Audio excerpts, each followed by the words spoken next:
Hi, this is Jorge Economics. Now this video is going to be relatively short. I'm not going to spend too much time on it. The purpose of this video is more like an introduction to the following videos I'm going to make. And that's going to be explaining the specifics of the various crises that are going to hit Australia like a ton of bricks in the next 18 months or so.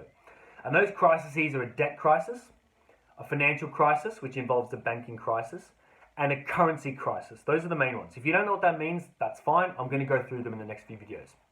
So, if you've watched the last two videos of mine, you would have seen very clearly that the problem in the economy is we've got a lot of debt and not a lot of income. Our debt to income ratios are very large. And the depression, or the downturn, is just us trying to close that gap between our debt to income. So intuitively, it makes sense that the bigger the gap is between our debt and our income, the worse the crisis is going to be, right? Because you've got more debt to pay off. And luckily, we have an indicator to measure that gap, and it's called private debt as a percentage of GDP. And so in front of me, I've got a little crisis matrix, you could call it. I'm not going to go through it because I want to keep the video as short as possible, but if you'd like to see it, just pause the video when I show it. So that's the matrix. So those are a couple of well-known examples of crises over the last 100 years and their associated private debt as a percentage of GDP, their debt to income ratios. And what we see is that, for example, the Great Depression, very large private debt as a percentage of GDP, 192%, that's ridiculous, huge. And it was considered one of the worst depressions in human history. So Australia today, our private debt as a percentage of GDP is over 210%. So what does this mean? It means there is a very, very large gap between our debt and our income. And we're going to have to pay that back. We're going to have to close that gap. And that's going to be a very big crisis because the gap's so big.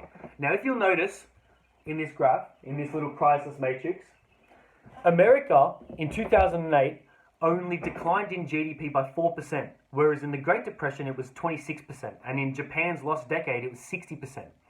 The reason for that is in 2008, all the countries around the world lowered interest rates, and that largely avoids the debt contraction, because what does lowering interest rates do? Well, it eases debt burdens, because if you have a lower interest rate, you're paying less on your debt, so it lowers debt burdens, and it raises the value of assets because interest rates are used in calculating the value of assets.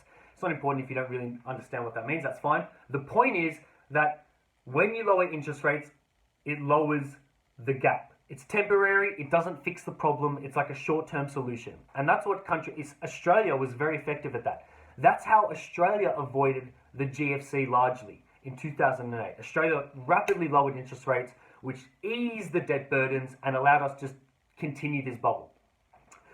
So in the next few videos, I'm going to go over the debt crisis, the currency crisis, the banking crisis, which involves a liquidity and solvency crisis. I'm going to explain what they are, why they have happened, why we are in this debt bubble, and what you can do to protect your wealth from the inevitable crises and inflation that's going to hit. Hopefully you found this video useful.